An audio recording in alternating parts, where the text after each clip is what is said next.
Hi friends, this is Mary from Middle of the Ride, and I wanted to share with you today a Valentine card that Mud Pie, who's 14 months old currently, and I made together.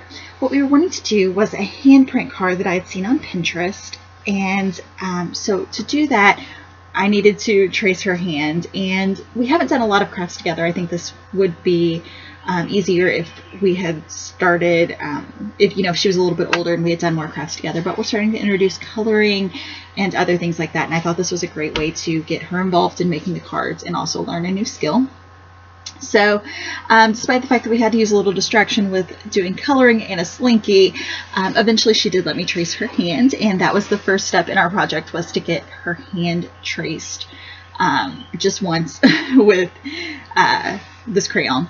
And then I cut out the handprints and I scanned it into my computer and made sheets for the cards of her hand. That's the size of her hand, and this way she could help me color those. And again, coloring is something that we're working on, so it sort of helped her grow that skill, but it also gave us something that we can give our loved ones and our family members that she did help make, which is something I really love. Now, if your toddler's a little bit older, they may be able to let you trace their hand each time, and they may be much better at coloring, but I was pretty impressed with what she came up with for a 14-month-old, and eventually she told me she was completely done, so we moved on.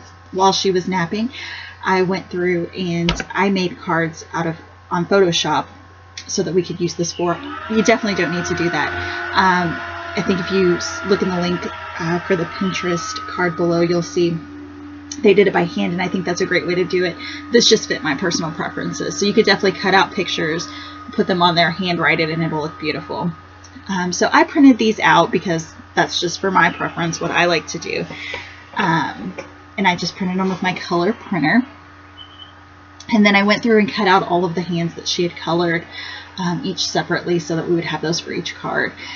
And I did 2 to a sheet to save some paper and also to make them a shippable size. I went ahead and cut those out, and I also took a corner rounder and rounded the edges of each of those. And that worked really well. I think it kind of gave it a nice little polished look. So I always love corner rounders. I don't know about you, but I was pretty happy with how that card turned out. I think it'll be really cute. So at this point, I needed to add the hands, and all I did was I used clear like gift wrap tape, cellophane tape, I think is what it's called, and I made sure to not only tape the outside but also the inside as well, because if people are going to be opening and closing it, I didn't want it to just kind of fall off the first time. These aren't meant to last forever, but I do want them to be usable. And so here she is blowing kisses to the loved ones that we have, and I'm so happy with how these turned out. This video is part of a Valentine's Day craft and recipe collab that was organized by Twin Mom Plus One. And I hope that you'll take a moment and visit some of the lovely ladies, they'll be linked in the box below, who are sharing their own crafts and recipes for Valentine's Day that you can do with your kids. There are 14 other awesome videos that you can check out, and I hope that you'll take the time to visit them and get some inspiration for your Valentine's Day. I hope you have a blessed day. Bye-bye.